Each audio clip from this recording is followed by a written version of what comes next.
नमस्कार, शाम के 7 बज चुके हैं। आप देख रहे हैं आज तक। मैं हूं आपके साथ चित्रा त्रिपाठी। आज की सबसे बड़ी खबर, बिहार में 7वीं बार नीतीश कुमार ने मुख्यमंत्री पद की शपथ ले ली है। राजभवन में राज्यपाल फागू चौहान ने उन्हें शपथ दिलाई है। लेकिन सबसे दिलचस्प बात यह है कि बिहार के इतिहास में पहली बार 2 डिप्टी सीएम बनाया गया है। ये दोनों डिप्टी सीएम बीजेपी के कोटे से हैं। तारकिशोर प्रसाद और रेणु देवी को डिप्टी सीएम बनाया गया है। ये 3 अलग अलग तस्वीरें आपके सामने है। मुख्यमंत्री के तौर पर 7वीं बार नीतीश कुमार ने शपथ ले ली है। सबसे पहले साल 2000 में 7 दिनों के लिए बने थे और देखिए 7 का ये आंकड़ा कैसे 7वीं बार उन्हें मुख्यमंत्री की शपथ दिलाता है 2020 में। और वहीं ये अलग अलग तस्वीरें आपको दिखा रहे हैं नीतीश सरकार की कैबिनेट के ये तमाम मंत्री खुद नीतीश कुमार को आप देख रहे हैं। तारकिशोर प्रसाद, रेणु देवी, विजेंद्र यादव, अशोक चौधरी, विजय चौधरी, मेवालाल चौधरी, शीला मंडल, मंगल पांडे, रामप्रीत पासवान, अमरेंद्र प्रताप सिंह, राम सूरत राय, जीवेश मिश्रा, संतोष सुमन, मुकेश सहनी। अपने आप में बेहद दिलचस्प एनडीए की 4 पार्टियां, जिनमें से बीजेपी के 7 मंत्रियों ने शपथ ली है, जेडीयू के 5 मंत्रियों ने, हम के 1 मंत्री और साथ ही वीआईपी मुकेश सहनी की पार्टी से खुद मुकेश सहनी ने शपथ ली है, जिनकी तस्वीरें भी आप देख रहे हैं। आज का दिन बिहार के लिहाज से काफी ज्यादा अहम, क्योंकि अब यहीं से नई सरकार आगे बढ़े और विकास को आगे और तेजी से लेकर जाए, इस तरह की उम्मीद पाले। हालांकि विपक्ष के तमाम कटाक्ष भी हैं। फिलहाल ये अलग अलग चेहरे आपको दिखा रहे हैं, जिसमें सबसे ज्यादा मंत्री पद और गोपनीयता की शपथ लेने वाले बीजेपी कोटे से हैं और उसके बाद बारी आती है जेडीयू की।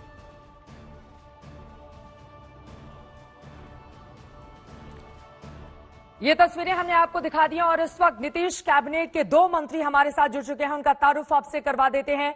आपको बता दें कि इस वक्त राम सूरत राय जी हमारे साथ जुड़े हुए हैं और साथ ही संतोष मांझी, जो कि जीतन राम मांझी के बेटे हैं, वो भी हमारे साथ मौजूद हैं। आप दोनों का बहुत स्वागत है आज तक पर। और मैं चाहूंगी कि सबसे पहले आप दोनों का तारुफ पूरे देश से हम करवा देते हैं। ये दोनों काफी ज्यादा महत्वपूर्ण चेहरे, लेकिन एक एक करके सबसे पहले राम सूरत राय जी का परिचय हम देते हैं बड़ी सी स्क्रीन पे कि आपने किस तरह से चुनाव लड़ा, आप मुजफ्फरपुर से जीते। और संतोष सुमन जी भी हमारे साथ हैं। लेकिन इन दोनों के बारे में जो दिलचस्प आंकड़े हमने निकाल कर रखे हुए हैं, एक एक करके जरा मैं चाहूंगी उनके बारे में। सबसे पहले संतोष सुमन के बारे में जानिए। 2018 से बिहार विधान परिषद के सदस्य हैं आप। जीतन राम मांझी के बेटे हैं संतोष सुमन, जिन्होंने पद और गोपनीयता की शपथ अब से कुछ ही देर पहले ली है। संतोष सुमन हम के संसदीय बोर्ड के राष्ट्रीय अध्यक्ष भी हैं। ये इनका भारी भरकम परिचय। 2015 में कुटुंबा से चुनाव लड़े थे, लेकिन उन्हें हार का सामना करना पड़ा था। वहीं दूसरे दिल्ली यूनिवर्सिटी से आप राजनीति शास्त्र में एमए भी हैं। फिलहाल राम सूरत राय जी के बारे में जानिए। इस बार मुजफ्फरपुर की औराई सीट से चुनाव जीतकर विधानसभा पहुंचे हैं। सीपीआईएमएल उम्मीदवार आफताब आलम को इन्होंने मात दी है। इसके अलावा आपको बताते चले 2015 में चुनाव हार गए थे राम सूरत राय। उस समय एक अलग समीकरण था। 2020 में एक अलग समीकरण। 2010 में भी राम सूरत राय जीते से चुनाव। और उस वक्त दोनों ही खास मेहमान हमारे साथ मौजूद हैं। सबसे पहले संतोष सुमन जी, चलिए सबसे पहले राम सूरत राय जी का हम रुख कर लेते हैं। संतोष जी, उसके बाद मैं तुरंत आपके पास आऊंगी। राम सूरत राय जी, सबसे पहले तो स्वागत है आपका आज तक पर। और अब जब मंत्री पद की शपथ आपने ले ली है, यहीं से एक नई चुनौती बिहार को लेकर आपके सामने खड़ी होने जा रही है। प्राथमिकताएं बिहार की जनता के अच्छे के लिए, उनके भविष्य को सजाने और संवारने के लिए आपकी क्या रहने वाली हैं? निश्चित रूप से बिहार का मैं मंत्री बना हूं और जनता को मैं सर्वप्रथम आभार प्रकट करना चाहता हूं कि जनता ने जो एनडीए में भारी मतों से मुझे जिताने का काम किया है, उसको कोटि कोटि नमस्कार। और बिहार के मंत्री होने के नाते बिहार का जो भी एजेंडा होगा, जो भी हमारा योजना होगा, मैं उसको जमीन पर उतारूंगा। कुछ तो सोचा होगा आपने कि सबसे पहले किस चीज पर दस्तखत करने वाले हैं मंत्री बनने के बाद? निश्चित रूप से जब विभाग मिलेगा तो ये मैं तय करूंगा कि कौन सा पहला फाइल होगा जिस पर मैं साइन करूंगा। उम्मीदें किस विभाग को लेकर हैं? नहीं, उम्मीद तो पार्टी तय करेगी, पार्टी देगी, उसका उम्मीद तो मुझे नहीं है। जो मिलेगा बहुत मिलेगा। जो भी मिलेगा उसके इंतजार में आप हैं और उसके बाद जो भी विभाग दिया जाएगा उसके आधार पर आप तय करेंगे कि क्या काम करना है। संतोष सुमन जी, आपको मेरी आवाज अगर आ रही हो, बहुत स्वागत है आपका।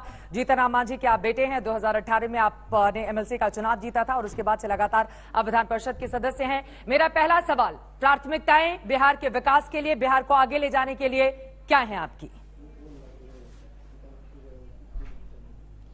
जी, हमारी प्राथमिकता है सर्वप्रथम कि गरीबों का विकास हो। जिस पार्टी से हम लोग आते हैं, पार्टी का गठन हमने किया हिंदुस्तानी आवाम मोर्चा सेकुलर का, तो हम लोग गरीब की आवाज बनने की कोशिश किया है। और वो ऐसे गरीब जो आज तक समाज में हाशिए पर हैं, जो अपनी आवाज को बुलंद नहीं कर पाते हैं, विकास के से बहुत कोसों दूर हैं और इवन ब्लॉक तक नहीं जा पाते हैं, थाने में नहीं जा पाते हैं अपनी बात कहने के लिए, हम उन लोगों को आगे लाना चाहते हैं। उन लोगों का सर्वांगीण विकास करना चाहते हैं। जैसे उन लोगों को रोजगार मिले, उन लोगों को शिक्षा मिले, उन लोगों को रोजी रोटी का सारा चीज हो, सरकार के द्वारा जो भी योजनाएं आती है उनके पास पहुंच जाए, क्योंकि पहुंच नहीं पाता है और वो अपने हक नहीं ले पाते हैं। उनके हक की लड़ाई के लिए हमारी पार्टी तत्पर है और जो भी हमें दायित्व मिलेगा उस दायित्व का निर्वहन मैं अपने 100% करने की कोशिश करूंगा। और आदरणीय अपने राष्ट्रीय अध्यक्ष जी को, माननीय मुख्यमंत्री आदरणीय श्री नीतीश कुमार जी को धन्यवाद देता हूं कि इस के लिए हमें चुना है और आगे चुनौतियों का सामना करने के लिए हम तैयार हैं।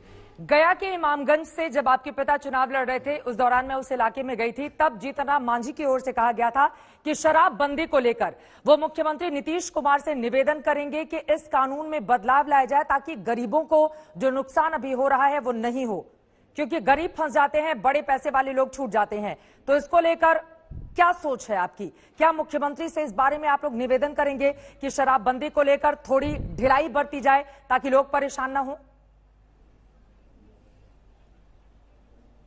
देखिए, मैं उनके बारे में यहाँ पर चर्चा नहीं कर सकता है, उन्होंने क्या बोला आपसे, लेकिन मैं इतना ही कह सकता हूँ कि शराबबंदी का जो माननीय नीतीश कुमार जी ने लागू किया है, मैं उसका पक्षधर हूँ। और मैं समझता हूँ कि शराब जो है कहीं न कहीं समाज में विसंगतियां ला रही है, समाज में लोगों को भटका रही है। ये लागू रहना चाहिए और उनके जो फैसला है उसका मैं स्वागत करता हूँ। बाकी हमारे राष्ट्रीय अध्यक्ष जी ने आपको क्या बोला, उनकी व्यक्तिगत राय क्या है, मैं उस टिप्पणी पर नहीं जाना चाहता। ठीक है, उनका ये कहना था कि दरअसल इसमें गरीब लोग फंस जाते हैं और उनको परेशानी का सामना करना पड़ता है, इसी वजह से ये सवाल मैंने आपसे पूछा। आपकी पार्टी ने कुल 7 सीटों पर चुनाव लड़ा था, 4 सीटों पर जीती थी और एनडीए में अगर जीत का हम प्रतिशत देखें तो कम से कम हम का शानदार रहा है। इस लिहाज से आगे बढ़ते हुए जिस समाज से आप आते हैं उसको आगे ले जाने के लिए संतोष जी क्या करने वाले हैं आप? जी, जाहिर सी बात है कि सबसे बड़ी जिस समाज से हम आते हैं, और समाज ही नहीं, हम जिस वर्ग के लिए काम करते हैं, जिस गरीबों के लिए हमने पार्टी का गठन किया, मेरा काम ही है कि उनको आगे लाना। आगे लाने का मतलब है उनमें उनको कैपेसिटी बिल्डिंग करना है, उनको में एक सशक्तिकरण, मैंने उनको इतना सशक्त कर देना है कि अपनी आवाज को बुलंद कर सके, अपनी लड़ाई खुद लड़ सके, इतनी जागरूक हो जाए कि उनको पता चले कि उनका अधिकार क्या है, उनका हक क्या है। क्योंकि हम समाज के जिस तबके की बात कर रहे हैं, आज तक उनको पता ही नहीं है कि समाज में हमारी उपयोगिता क्या है, वो किस तरह से वो जी रहे हैं, एक तरह से सब ह्यूमन तरीके से जी रहे हैं। तो कहीं न कहीं वहां पर जाके काम करते हैं, उन लोगों को लाने की कोशिश कर रहे हैं और आगे हमारी कार्य जारी रहेगा। और जब तक उन लोगों को आगे नहीं ला करके उनको नेतृत्व नहीं दे, तब तक मेरा काम निरंतर जारी रहेगा। महादलित समाज को आगे ले जाने की जिम्मेदारी है यकीनन, और हम सब ने देखा था चुनावों के दौरान महादलितों का बड़ा नेता कौन है, इसको लेकर एक अलग तरह की जंग भी देखी गई थी जीतन राम मांझी और साथ में चिराग पासवान के बीच में। अब मैं राम सूरत जी आपके पास आना चाहूंगी। सूरत बिहार की बहुत सुनहरी नहीं दिखती है अगर दूसरे राज्यों से हम तुलना करें बिहार की तो, लेकिन इन सब के बीच बीजेपी ने चूंकि पहली बार जेडीयू से ज्यादा सीटें जीती हैं, 74 सीटों पर जीतकर आप लोग सदन पहुंच रहे हैं। ऐसे में बीजेपी बड़े भाई की भूमिका में है और माना जा रहा है कि इस बार ज्यादा बीजेपी की ही चलने वाली है। अब भारतीय जनता पार्टी के नेता हैं मुजफ्फरपुर चीनी मिल का भी मामला बहुत जोर शोर से उठा था, तो इसको लेकर क्या करने वाले हैं आप? बातचीत हुई है क्या इस बारे में कुछ आपकी? निश्चित रूप से बीजेपी बड़ी पार्टी थी और है और रहेगी। निश्चित रूप से सरकार एनडीए का है, एनडीए का जो एजेंडा होगा उस पर हम लोग काम करेंगे। बचे हुए कामों को पूरा करने का हम लोग प्रयास करेंगे। बचे हुए कामों में वो कौन कौन से काम है जिनको प्राथमिकता आप देंगे?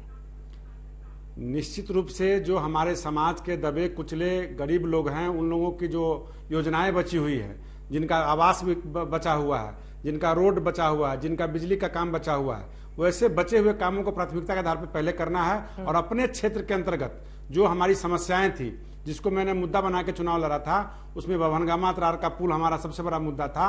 उस मुद्दे को मैं सर्वप्रथम हल करने का कोशिश करूंगा।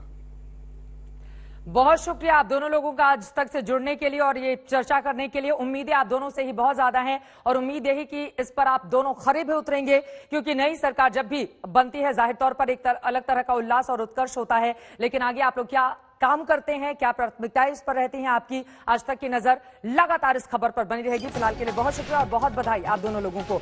और इस वक्त की बड़ी खबर आपको जल्दी से हम दे देते हैं। 23 नवंबर से बिहार विधानसभा का पहला सत्र शुरू होगा, ये बड़ी जानकारी निकलकर सामने आ रही है। नई सरकार बनने के बाद ये पहला सत्र है। जो 23 नवंबर से शुरू होने जा रहा है। आपको बताते चलें कि सबसे पहले प्रोटेम स्पीकर नियुक्त होगा, वो नए विधायकों को शपथ दिलाएगा और उसके बाद विधानसभा की कार्यवाही आगे बढ़ेगी। विधानसभा का पहला सत्र 23 नवंबर से बिहार में सबसे पहले प्रोटेम स्पीकर को चुना जाएगा और उसके बाद वो विधायकों को शपथ दिलाएंगे।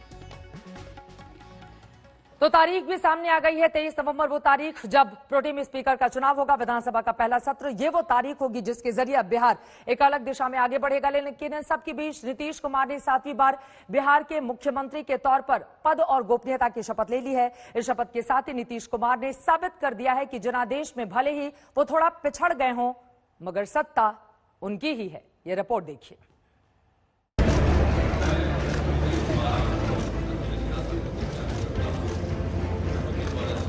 बिहार की राजनीति के धुरी बन गए नीतीश कुमार और उनके चाहने वाले या न चाहने वालों ने भी कभी नहीं सोचा होगा कि समय ऐसी तस्वीरें भी दिखाएगा।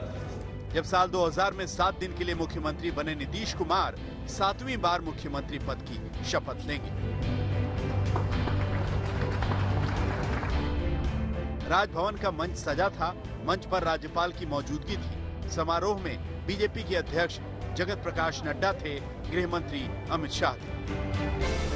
एनडीए के छोटे बड़े नेताओं की मौजूदगी में नीतीश कुमार ने 7वीं बार मुख्यमंत्री पद की शपथ लेनी शुरू की। राज्यपाल ने उन्हें शपथ दिलाई।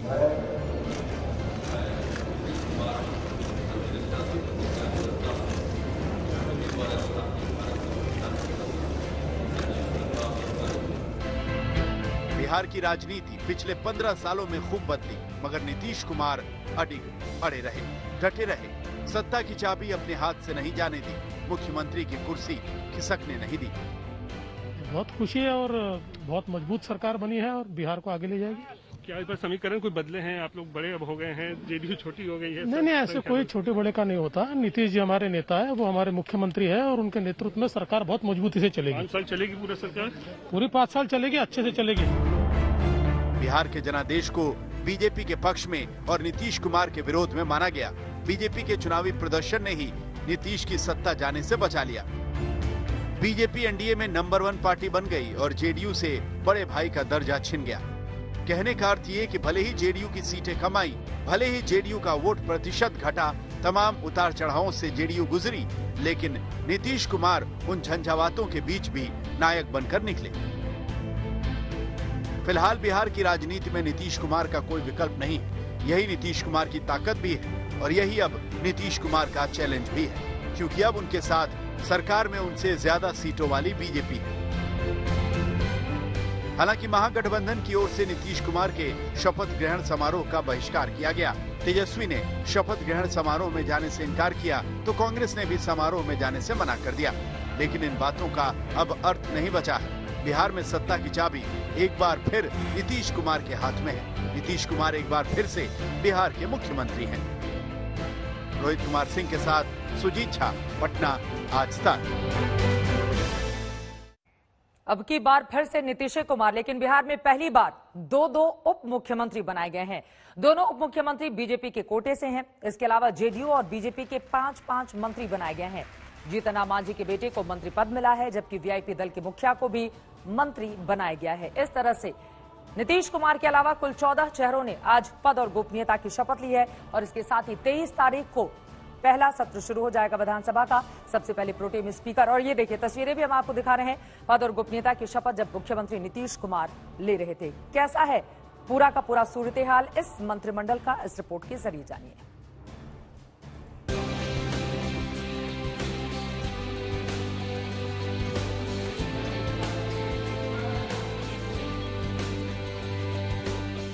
नीतीश कुमार शपथ लेकर हटे तो शुरू हुआ मंत्रियों की शपथ का सिलसिला। सीएम के अलावा 2 उप मुख्यमंत्रियों ने शपथ ली। जेडीयू के कोटे से 5 मंत्रियों ने शपथ ली। वीआईपी कोटे से 1 मंत्री बनाया गया। हम कोटे से 1 मंत्री बनाया गया, जबकि बीजेपी के कोटे से 5 मंत्री बनाए गए। मुख्यमंत्री की शपथ के बाद उप मुख्यमंत्री के तौर पर तारकिशोर प्रसाद ने शपथ ली। उत्तर प्रदेश के मॉडल पे काम हो रहा है। पहली बार बिहार में 2 उप मुख्यमंत्री होंगे। देखिए, तो अच्छी बात है ना कि महिला सशक्तिकरण के दिशा में माननीय मुख्यमंत्री के नेतृत्व में और माननीय सुशील कुमार मोदी के नेतृत्व में हम सबों ने जो काम किया है, तो उसमें महिलाओं के सशक्तिकरण पर हमारी सरकार ने काफी काम किया है और यशस्वी प्रधानमंत्री जी ने भी काम किया है, तो बिहार में ये एक अच्छी बात होगी। तारकिशोर 80 के दशक से राजनीति में सक्रिय है। वैश्य समाज के वो बड़े नेता माने जाते हैं। 4 बार से लगातार कटिहार से विधायक हैं। तारकिशोर प्रसाद के बाद रेणु देवी बिहार की पहली महिला उप मुख्यमंत्री बनी। रेणु देवी बेतिया से विधायक हैं। बीजेपी की राष्ट्रीय कार्य समिति की सदस्य रही हैं। 4 बार से बेतिया की विधायक हैं। 2005 से 2009 तक मंत्री रही हैं। रेणु देवी नोनिया समाज से आती हैं। और ये बहुत बड़ी जिम्मेदारी है एक कार्यकर्ता के लिए, और कार्यकर्ता होने के नाते हम सभी लोग कार्य में लगेंगे और निश्चित रूप से लगे ही रहते हैं। भारतीय जनता पार्टी का कार्यकर्ता अपना काम जो करता है वो सेवा के रूप में करता है। उप मुख्यमंत्रियों के बाद शुरू हुआ मंत्रियों की शपथ का सिलसिला। जेडीयू कोटे से सराय रंजन सीट के विधायक विजय चौधरी को मंत्री बनाया गया। सुपौल से विधायक विजेंद्र यादव को मंत्री बनाया गया। जेडीयू के अशोक चौधरी मंत्री बनाए गए। तारापुर से चुनाव जीते मेवालाल चौधरी मंत्री बने। मधुबनी के फुलपरास से विधायक शीला मंडल को मंत्री बनाया गया। जेडीयू के बाद पूर्व मुख्यमंत्री जीतन राम मांझी के बेटे संतोष सुमन ने मंत्री पद की शपथ ली। वीआईपी के अध्यक्ष मुकेश सहनी भी मंत्री बने। बहुत बड़ी जवाबदेही है। माननीय मुख्यमंत्री नीतीश जी ने ये जवाबदेही हमें दी है, हमारी पार्टी को, और मजबूती से जो जवाबदेही देंगे उनको हम लोग निर्वाह करेंगे और मजबूती से बिहार के लिए, प्रदेश के लिए काम करेंगे। इसके बाद शुरू हुआ बीजेपी के नेताओं के मंत्री बनने का सिलसिला। बीजेपी के कोटे से बिहार विधान परिषद से सदस्य मंगल पांडे मंत्री बने। आरा से विधायक अमरेंद्र प्रताप सिंह मंत्री बने। राजनगर के विधायक रामप्रीत पासवान मंत्री बने। जाले से विधायक जीवेश मिश्रा मंत्री बने। इसके अलावा मुजफ्फरपुर की औराई सीट से विधायक राम सूरत राय मंत्री बने। मंत्री चुनने में एनडीए ने गजब का तालमेल बिठाया था। मिथिलांचल में अच्छा प्रदर्शन का इनाम दिया गया तो ये बताने की कोशिश की गई कि नीतीश की सरकार में महिलाओं का भी रुतबा रहेगा। पिछड़ी जाति के नेताओं को मंत्री बनाया गया तो अगड़ी जाति के बड़े नेता और शिक्षा के क्षेत्र में काम करने वाले नेताओं को भी मंत्री बनाया गया। इतना ही नहीं, साथी दलों को भी खुश करने की भरपूर कोशिश की गई है। रोहित कुमार सिंह के साथ सुजीत कुमार झा, पटना, आज तक। तो नए मंत्रिमंडल का गठन हो चुका है। कुल 15 चेहरों ने आज पद और गोपनीयता की शपथ ली है। इसी के साथ ही नई चुनौतियां भी शुरू हो गई हैं। लेकिन एक बार फिर से जरा वो चेहरे देखिए। नीतीश कुमार 7वीं बार मुख्यमंत्री बने हैं। तारकिशोर प्रसाद और रेणु देवी दो उप मुख्यमंत्री। भारतीय जनता पार्टी के दोनों बड़े चेहरे 4 बार विधायक चुने गए। 4थी बार विधायक चुनकर आए हैं तारकिशोर प्रसाद भी और रेणु देवी भी। वहीं विजेंद्र यादव, अशोक चौधरी। गौर से देंगे कि अगर इस पूरे के पूरे मंत्रिमंडल को आपको जातीय समीकरण भी सधता हुआ नजर आएगा, यानी कि हर एक समाज को इसमें साधने की कोशिश की गई है। विजय चौधरी, मेवालाल चौधरी, शीला मंडल, मंगल पांडे, रामप्रीत पासवान, वहीं अमरेंद्र प्रताप सिंह, राम सूरत राय, जीवेश मिश्रा, संतोष सुमन, मुकेश सहनी वीआईपी पार्टी के, संतोष सुमन हम पार्टी के। और इस तरह से इन चेहरों में 7 चेहरे भारतीय जनता पार्टी के हैं, 5 चेहरे नीतीश कुमार को छोड़कर जेडीयू के हैं, जबकि संतोष सुमन हम पार्टी से हैं और मुकेश सहनी है वीआईपी पार्टी से। तो ये कुल बड़े चेहरे अपने आप में काफी ज्यादा महत्वपूर्ण, क्योंकि अब यहीं से एक अलग तरह की परीक्षा इस मंत्रिमंडल के सामने भी खड़ी होने जा रही है, ताकि बिहार को विकास के रास्ते पर आगे लेकर जाए। उधर गिलगित बाल्टिस्तान में रविवार को बंदूक के बल पर मतदान कराया गया, लेकिन इस स्टंट के बावजूद स्थानीय लोग इमरान की चालबाजी में फंसने को तैयार नहीं दिखे। गिलगित बाल्टिस्तान पर जमकर लगातार विरोध हो रहा है। नेताओं को धमकी और अगवा किए जाने के बावजूद सड़क पर हजारों की भीड़ उमड़ आई और लगातार विरोध प्रदर्शन का हिस्सा रही।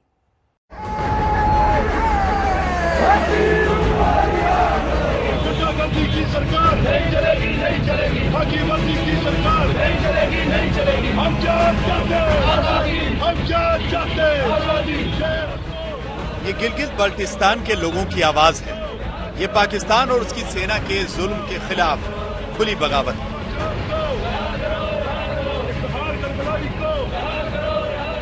पाक अधिकृत कश्मीर के गिलगित बाल्टिस्तान इलाके में इमरान खान चुनाव करा रहे हैं, लेकिन वहां के लोग इस ड्रामे को समझ चुके हैं और जुल्म का हिसाब मांग रहे हैं।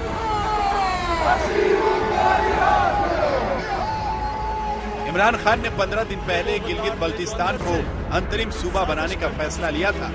उनकी चाल थी कि सूबा बनाकर और कुछ राजनीतिक रेवड़ियां देकर सुलगते इलाके को ठंडा किया जाए, लेकिन चाल नाकाम रही। अब इसी इलाके के लोग बागी हो गए हैं, सड़क पर निकल आए हैं।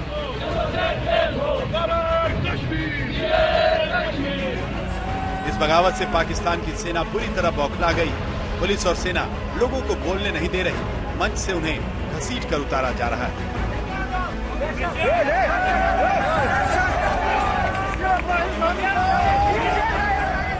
सादे पोशाक में आईएसआई के लोग इलाके में घूम रहे हैं। सवाल उठाने वालों का माइक बंद करवाया जा रहा है।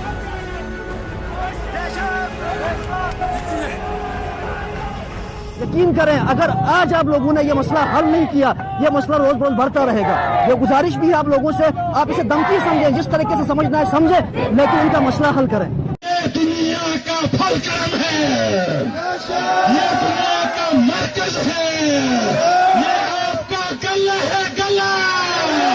अगर इस गले में किसी तरीके से अगर रस्सी फंस गई तो तुम्हारी जान निकल जाएगी।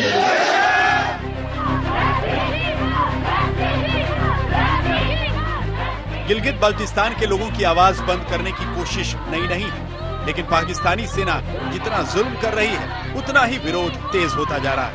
भीड़ उतनी ही बागी हो गई। पाकिस्तानी मकबूजा गिलगित बाल्टिस्तान के अंदर गुज़श्ता कई दहाइयों से वहाँ पर बदतरीन किस्म के साम्राज्यवादी कवानीन लागू हैं। वहाँ पर पाकिस्तानी नहीं बल्कि चाइनीज फोर्सेस भी बैठी हुई हैं और वो रियासत जम्मू कश्मीर के इस हिस्से को अलग करना चाहती हैं। पाकिस्तानी सेना पर मानवाधिकार के उल्लंघन के आरोप लग रहे हैं। भीड़ ने जेल में बंद राजनीतिक कैदियों की रिहाई की मांग शुरू कर दी। इस विरोध प्रदर्शन के बीच गिलगित बाल्टिस्तान में इमरान खान और जनरल बाजवा की जोड़ी ने आज चुनाव कराया। 16,000 से ज्यादा जवानों की निगरानी में लोकतंत्र का तमाशा निकाला गया। लोगों को डराया धमकाया गया, जबरन वोट डलवाए गए। एक तो जमीन पर अवैध कब्जा, ऊपर से जोर जबरदस्ती से चुनाव। ये लोकतंत्र के नाम पर मजाक से कम नहीं, लेकिन ये कोशिश नाकाम होने वाली है, क्योंकि चिंगारी सुलग चुकी है। गिलगित बाल्टिस्तान के लोग आजादी की मांग कर रहे हैं।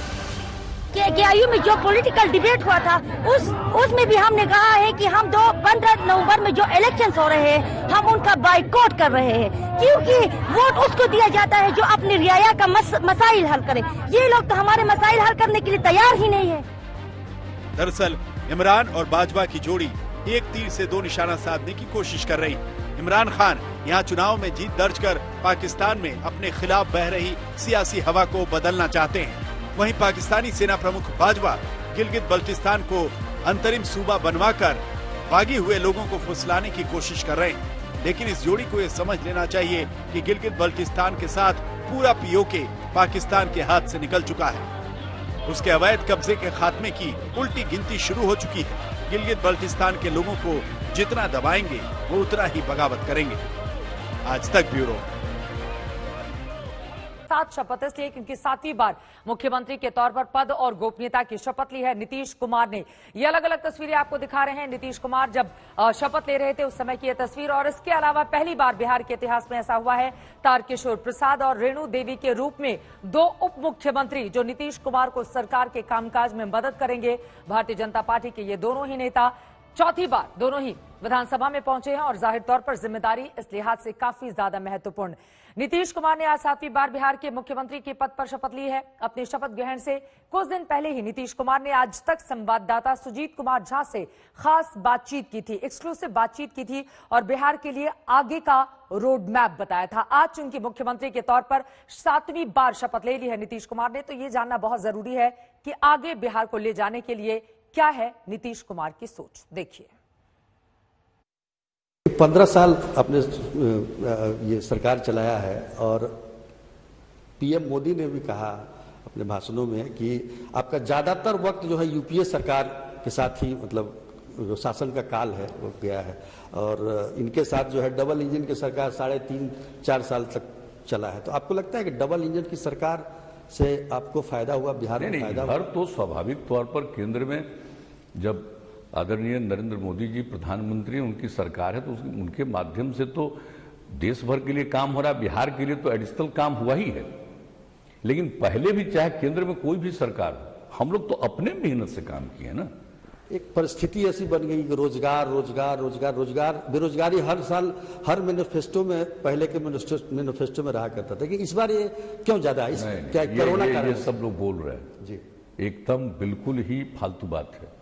यहाँ पर जितने लोगों को जो बाहर से आए हैं, और कितना बढ़िया कि हमने जाकर के फिजिकली देखा कि किस तरह से काम लोग कर रहे हैं, अनेक जगहों पर, अनेक जिलों में काम मिला है, लोग काम कर रहे हैं, लोग बहुत अच्छे ढंग से काम कर रहे हैं, सबको सहायता दी जा रही है। स्टेट गवर्नमेंट की तरफ से डीएम को दे दिया गया है और कहा गया कि एक एक जगह काम हुई, बहुत लोग काम कर रहे हैं। एक बात लेकिन हम और बता देना चाहते हैं, ये सब काम तो हो रहा है, और जो हम लोगों की पॉलिसी बनी है इंडस्ट्री की, उस इंडस्ट्री की पॉलिसी के हिसाब में भी कुछ इस ढंग का काम किया गया कि भविष्य में बहुत काम होगा। और एक बात और बता देते हैं, नई टेक्नोलॉजी को लेकर के सेंट्रल गवर्नमेंट की तरफ से जो नीचे के लेवल पर पहुंचाया जा रहा है, और हम लोगों ने सोच लिया है कि जैसे हम लोग पहले से ही इस बात को दिए हैं कि लोगों को हम प्रशिक्षित करें, तो जो नई टेक्नोलॉजी जितनी है उसमें हम लोग बड़े पैमाने पर प्रशिक्षण करवाएंगे। यहाँ तो ऑलरेडी क्रिएटेड है, जितना काम कर रहे हैं हम लोग, यूनिवर्सिटी से लेकर के एक एक चीज के लिए, कॉलेजेस से लेकर के बाकी जितना हम लोग काम कर रहे हैं, पुलिस का काम कर रहे हैं, और जो जितना भी डेवलपमेंट का काम है डिफरेंट डिपार्टमेंट का, आप बताइए जो नए नए डिपार्टमेंट बनाए गए और उन सब चीजों के लिए जो जिस तरह से हुआ, ये कभी आज तक किया है क्या? ये बोलते रहता है। ये जरा बताइए तो, इन लोगों का जब राज था तो कौन को किसको पीटे थे यहां पर पटना में? आप जरा देख लीजिए। और हम लोगों का आया तो जितने लोग भी हैं, आप बताइए, पढ़ाई करते हैं, और हम लोगों ने सब टीचर के बराबर देना शुरू किया, चाहे संस्कृत वाले हों, सब लोगों को जो हम लोगों ने देना शुरू किया है बराबर दे रहे हैं। तो आप जरा ये समझ लीजिए कि पूरे तौर पर हम लोग तो इतना काम करें। कुछ लोगों की आदत है, देखिए मैं बता देता हूं, वो मेरे खिलाफ बोलते हैं, इससे उनको पब्लिसिटी मिलती है। तो हमको क्या एतराज है बताइए? मेरे खिलाफ बोल करके अगर किसी को पब्लिसिटी मिलती है, लो पब्लिसिटी, हमको कोई मतलब नहीं। मेरी निंदा करने से किसी को पब्लिसिटी है, मुझे कोई एतराज नहीं। हमको क्या मतलब, हम काम करेंगे ना। हम चाहते हैं कि मेरी प्रशंसा लोग करता रहे, कोई मतलब नहीं, हमको काम करेंगे। ये कभी संभव है कि आप कितना भी अच्छा काम करिएगा तो सब आदमी आपसे खुशी होगा? बहुत लोग होता है, कई कारण होते हैं जिसके चलते सबको होता है, और कुछ तो सबको मालूम है।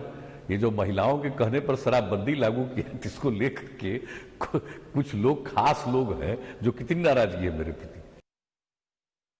तो शराबबंदी को लेकर मुस्कुराते हुए ये बात उन्होंने कही थी कि जब हमने लागू किया तो महिलाएं खुश थी, लेकिन कुछ लोग नाराज थे और कुछ को जबरदस्ती आदत है मेरे खिलाफ बोलने की, तो इसमें मैं क्या कर सकता हूं। नीतीश कुमार को आप सुन रहे थे। उधर बिहार में नीतीश के अलावा 14 मंत्री पद पर शपथ ग्रहण समारोह आज हुआ। 14 लोगों ने शपथ लिया है। शपथ के बाद बिहार के नए मंत्रियों से खास बातचीत की है आज तक संवाददाताओं ने, सुनिए। नीतीश कुमार सरकार में मंगल पांडे ने एक बार फिर से जो है वो मंत्री की शपथ ली है। मंगल जी, एक बार फिर से आप सरकार में मंत्री बने हैं, किस तरीके की चुनौतियां होंगी सर? नहीं, देखिए, हम सब लोगों के जीवन का एक ही लक्ष्य होता है, जनता की सेवा करना, और हम सब लोग जनता की सेवा को ही अपना धर्म समझते हैं, और उसी सोच के साथ हम काम भी करते हैं।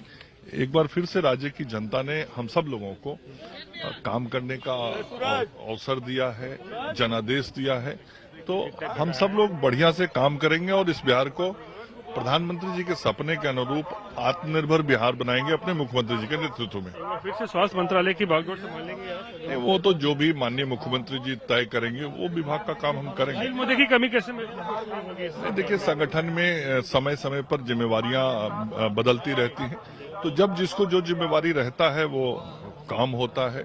आदरणीय सुशील जी ने लंबे समय तक सरकार के अंदर संगठन का काम किया है, वरिष्ठ नेता हमारे हैं, तो उनको मिस करेंगे आप? उनके जो एक्सपीरियंस है बीजेपी में, स्वाभाविक है कि जब कोई लंबे समय तक काम साथ में करता है तो एक आत्मीयता होती है, नजदीक का संबंध होता है। 30 साल मेरे हो गए इस संगठन में काम करते हुए, तो 30 साल से जब मैं इस संगठन में काम कर रहा हूं तो स्वाभाविक रूप से कई हमारे वरिष्ठ लोग हैं जिन लोगों से बहुत व्यक्तिगत ताल्लुकात और नजदीक के संबंध होते हैं।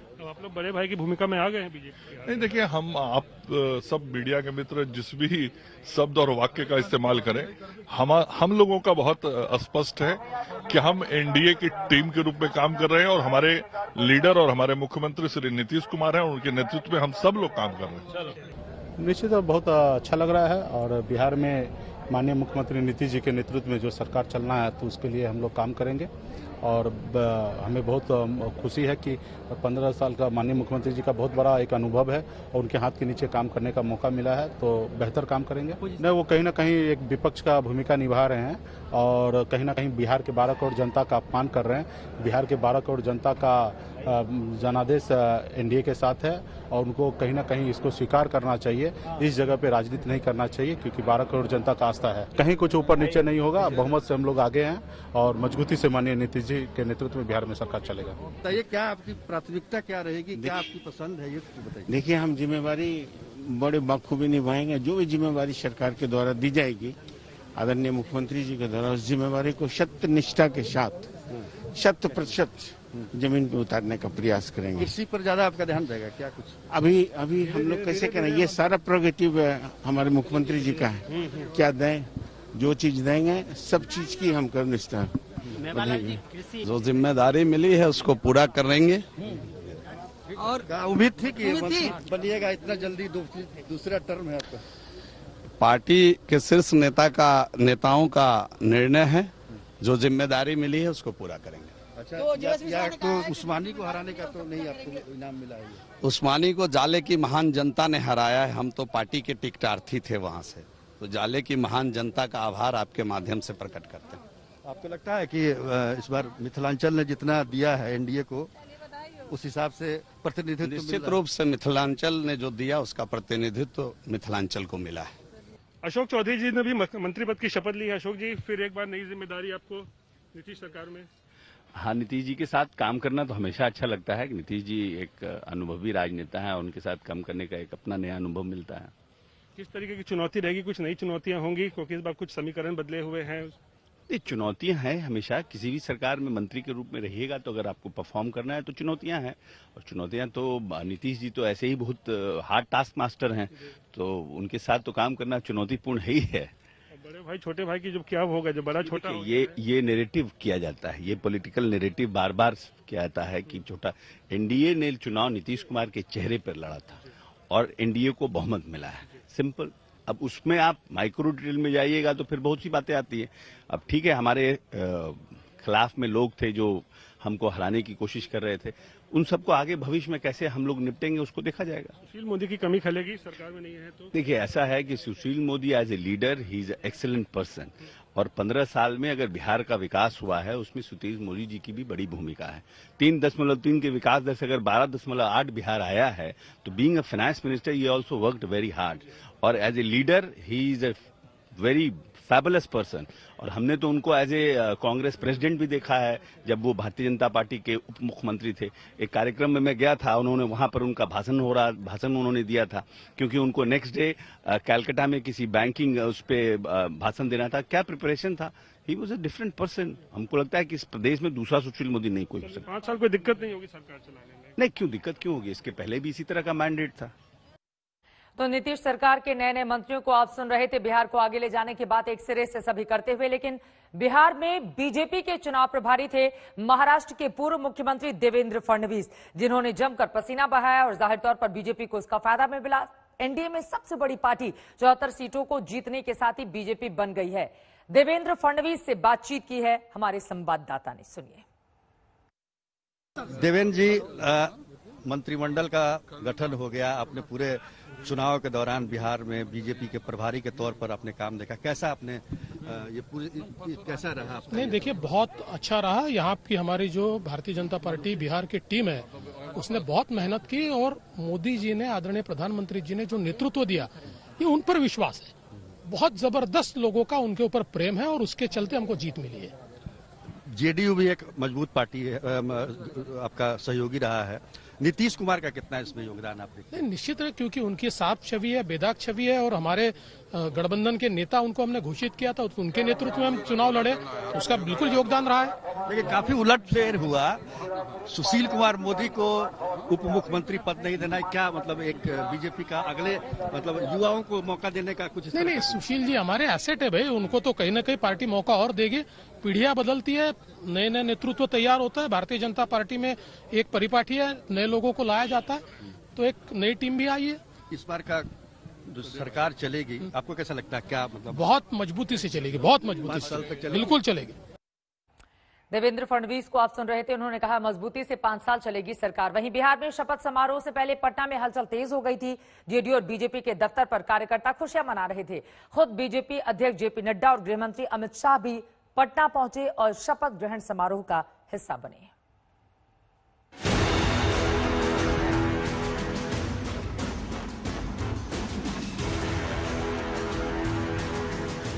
बिहार की सियासत में आज का दिन यादगार होने वाला था। सुबह से पटना में हलचलों का दौर था।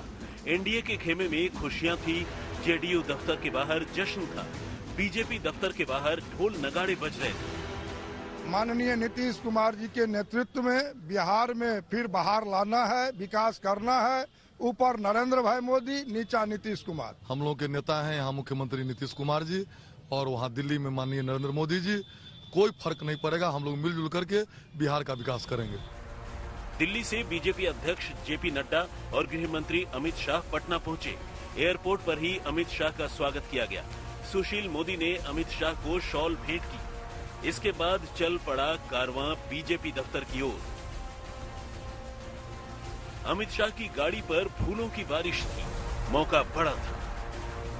पूरे बिहार चुनाव में अमित शाह कहीं नजर नहीं आए थे, न ही उन्होंने किसी तरह की कोई रैली या जनसभा की थी, मगर आज शपथ ग्रहण समारोह में वो शामिल होने पहुंचे। एनडीए के नेता खुश थे, नीतीश कुमार की बहन भी प्रसन्न थी। भाई दूज के दिन उनका भाई 7वीं बार मुख्यमंत्री बन रहा था।